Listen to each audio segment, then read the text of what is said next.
সামাজিক সংস্থা বলাকা বৃদ্ধাশ্রম এবং ছাত্রাবাসের দুস্থ ও অনাথ ছাত্রছাত্রীদের নিয়ে দুদিনের দীঘা ভ্রমণ করলো তারা। ভ্রমণের যাবতীয় সমস্ত খরচ বহন করে এই সংস্থা। অসহায় ও সম্বলহীন মানুষগুলোকে হাসি খুশি দেখে আমরা ভীষণভাবে তৃপ্ত। আগামী দিনে আরও নানাভাবে পাশে থাকার চেষ্টা করব, এমনই বার্তা দিলেন সংস্থার সদস্যরা। দীঘা পর্যটন কেন্দ্রের পাশাপাশি হয়ে উঠেছে ধর্মীয় স্থান। রাজ্যের মুখ্যমন্ত্রী মমতা বন্দ্যোপাধ্যায়ের উদ্যোগে দীঘায় জগন্নাথ ধাম গড়ে ওঠার পর থেকে দীঘায় আসার আগ্রহ বেড়েছে মানুষের। অনেকের ইচ্ছা থাকলেও তা আশা হয়ে ওঠেনি। এবার সেই সমস্ত মানুষদের দীঘা সমুদ্র সৈকতের আনন্দ ও জগন্নাথ ধাম দর্শনের ব্যবস্থা। কোলাঘাটের একটি সামাজিক সংস্থা বলাকা তাদের উদ্যোগে একটি বৃদ্ধাশ্রম এবং একটি ছাত্রাবাসের দুস্থ ও অনাথ ছাত্রছাত্রী মিলিয়ে প্রায় শতাধিক মানুষকে নিয়ে দুদিনের দীঘা ভ্রমণ সম্পন্ন করল।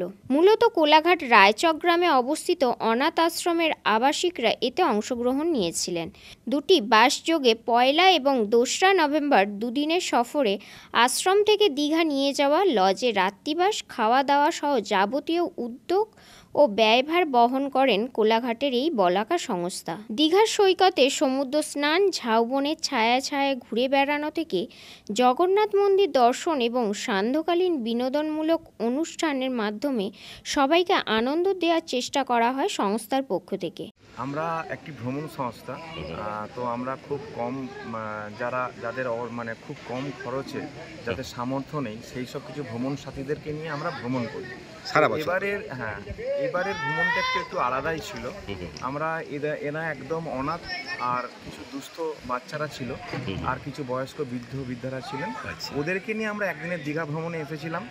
আর সত্যি মানে ওদেরকে নিয়ে আসার পর আমাদের একটা আলাদাই আবেগ মানে ওদের প্রতি এসেছে। মানে আগামী দিনে আরও এরকম কাজ করার ভাবনা এসেছে। ওরা খুশি, খুব আশা করি সবার সাথে কথা বলে ওনারা খুবই খুশি। জীবনেই প্রথমবার কোথাও, দীঘা তো পরের কথাই, প্রথমবার জীবনে ঘুরতে বেরিয়েছে, এটাই সবচেয়ে বড় ব্যাপার। এই সমস্ত দায়ভার কারা বহন করলেন?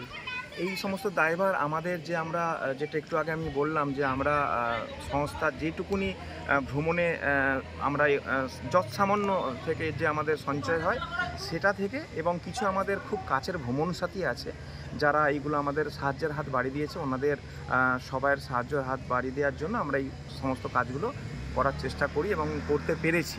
আর কাল থেকে আমরা সকাল থেকে এখানে এসেছি। আমরা সবাইকে নিয়ে প্রথমে সমুদ্র স্নানে গিয়েছি, তারপর দুপুরে খাওয়া দাওয়ার পর জগন্নাথ মন্দিরে সবাইকে নিয়ে গিয়েছিলাম। ওখানে সুন্দরভাবে সময় কাটিয়েছি। সন্ধ্যা আরতি দেখার পর আমরা এখানে এসে আবার ছোট্ট একটা অনুষ্ঠান করে আমাদের রাত্রিবাস করেছি। বৃদ্ধাশ্রমে 86 বছরের প্রায় নুয়ে পড়া মুক্তি মুখার্জি থেকে অশীতিপর বৃদ্ধ কমল সামন্ত সহ সবাই খুব খুশি। ওনারা জানান, আমাদের মতন অসহায়দের নিয়ে এই ধরনের ভাবনা কেউ ভাববে বা উদ্যোগ নেবে তা ছিল আমাদের কল্পনাতীত। আমরা অনেক আনন্দ করেছি, আমরা অনেক খুশি হয়েছি। আমাদের ভীষণ ভালো লেগেছে আপনাদের ব্যবহার, তারপরে খাওয়া দাওয়া, এই থাকা, সমস্ত কিছু আমাদের খুব। কাল সমুদ্র স্নান কেমন লাগলো? তখন কেমন মনে হচ্ছিল জানেন? আপনাদের মনে হচ্ছিল যেন সেই শৈশবকাল, যখন জলগুলো ঘাটছিলেন। কি জগন্নাথ মন্দিরে প্রণাম করেছি? কেমন লাগলো জগন্নাথ মন্দির? সকালে গেছিলাম, আরতি দেখলাম, নমস্কার করলাম, কীর্তন করলাম। যাক, আপনি সব থেকে প্রবীণ, আপনার বয়স প্রায় 84। 86। তাহলে একদিনকে প্রণাম করলে সবাইকে প্রণাম করা হবে। বলাকা ভ্রমণ সংস্থার পক্ষ থেকে আপনাদের চরণে প্রণাম।